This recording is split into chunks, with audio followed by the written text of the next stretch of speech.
Today, I want to go over a very simple technique to help you determine what is good for you and what is not so good for you. This goes beyond yes and no. This goes beyond testing. This is a technique that will not only help you identify what should be in your life and what shouldn't, but this is a technique that's going to help your intuition expand even further. If you're on an intuitive journey and you want to learn more about intuition, techniques, and how all of this fabulous world of spirituality works, I want you to click the subscribe button. Make sure to hit the notifications. If you're already a subscriber, thank you. Let's jump in.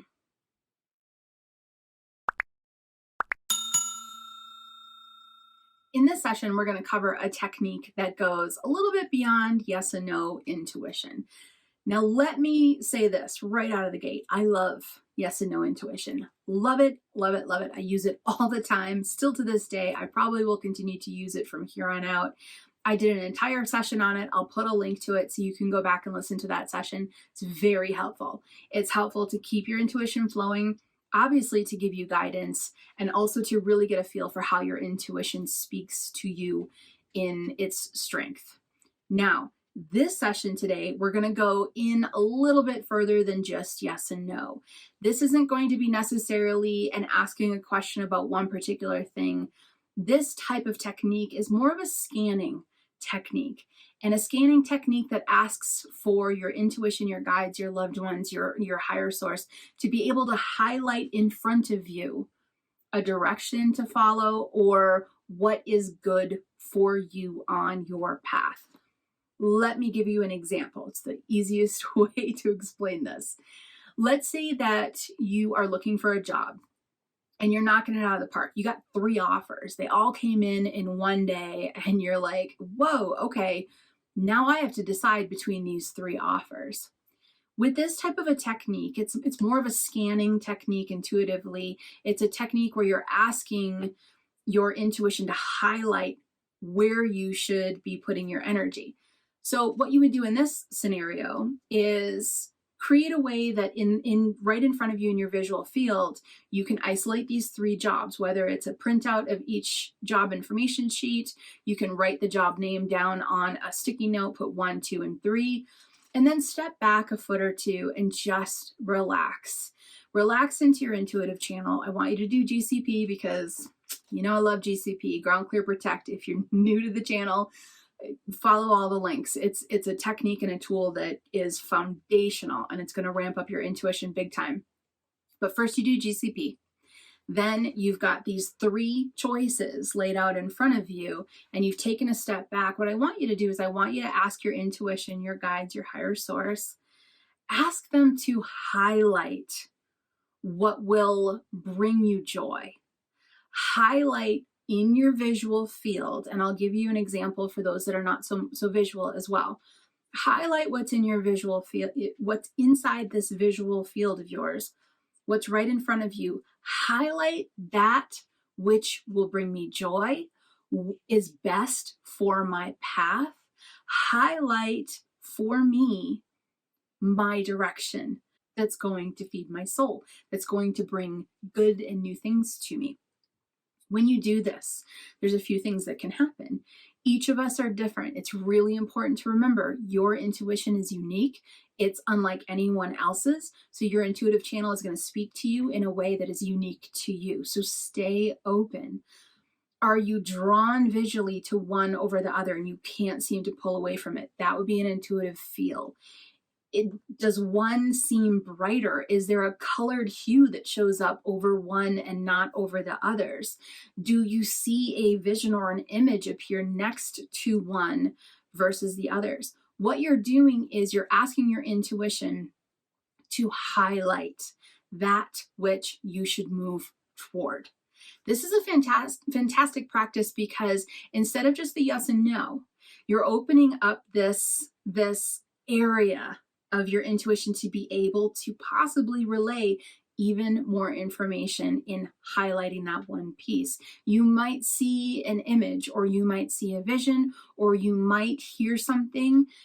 In addition to just highlighting this source, you might get another piece of intuitive information that you didn't expect. This is where we're opening up deeper channels and we're going deeper and deeper and deeper. This can happen as well if you are in a room full of people and you have to pick two different groups and you have to pick one. Let's say you're standing in line. I mean, this would be an unusual way to use it, but you could always try it. Let's say you're standing in line at a customer service location, right? It's not always the most enjoyable situation. So let's say you have to pick a line. Which one are you going to stand in? You could ask your intuition to highlight the line that you should go toward.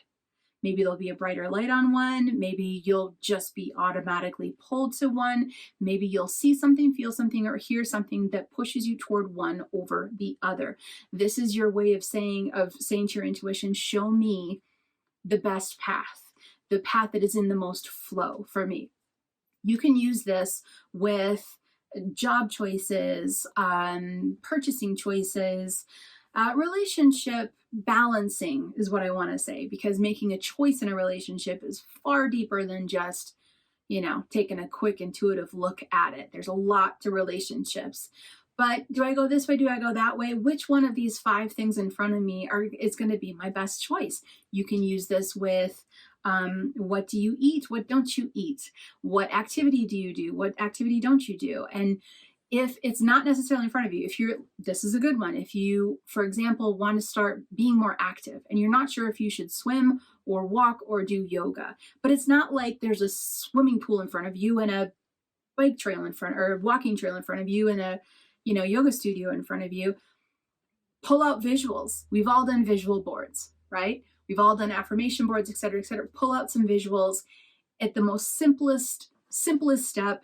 Take a little pad of paper and a pen, write yoga, write walking, write swimming. Put these 3 on a wall, take a step back, ask your intuition to highlight the one that is going to resonate with you the most. Stay open to the response. Stay open to what could happen with that. Who knows? 2 of them might highlight, one of them might go dull. That tells you a lot. This is a fantastic way to work toward kind of getting out of your own way, especially for information for yourself. Now, I talked briefly about what if you don't see? What if it's not a very visual thing? Because I know there are some of us out there that it's not so visual. I do want to interject in here. When it comes to visually seeing things intuitively, most people who do see visually don't see visually very clearly. So if you're not seeing it in movie theater form, if it's not coming through with absolute detail and clarity and color, this doesn't mean you can't see. This doesn't mean you're not visual intuitively. For me personally, when I see something visually, intuitively, it's very shady or dull, or it's almost like there's no light in the room, put it that way. Like I can see something in the room and I kind of know it's there, but it's not crystal clear like it would show up on a movie screen or something like this. So don't be tough on yourself if you think, well, I don't see very well. If you think seeing is seeing perfectly intuitively like you see with your eyes in this agreed upon reality, that's going to be limiting yourself. So release from that and know that you can even see a vague image, or you can see a hint of an image, and that is visually seeing. But if visual isn't your strength as of yet, I'm still going to encourage you to do it. But if visual isn't your strength as of yet, you can still put those 3 things up on the wall and step back and feel which way you're pulled. Feel which way you're pulled. You could even lean into one. What does that feel like? Pull back. Lean into the next one. What does that feel like? Pull back. Lean into the 3rd one. What does that feel like? Pull back. In essence, this is a fantastic tool for getting information for yourself and getting guidance for yourself. Why? Because it goes beyond the yes and no. Keep using yes and no. Yes and no is awesome. It is great. It's a wonderful daily tool to be able to use.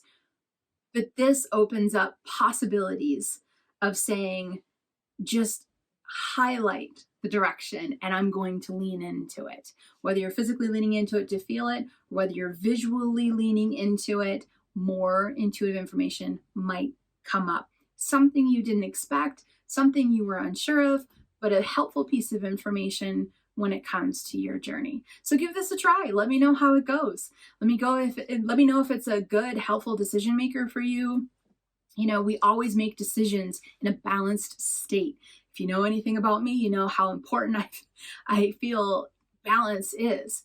We're here to have a human experience. That is very important. We are here to have a spiritual experience. That is very important. We're here to have both, not just one. So when you are making these bigger decisions, yeah, balance out the human piece of it too. If you get a job offer that's 2 hours away and you don't have a car, this is part of the process that we need to think through.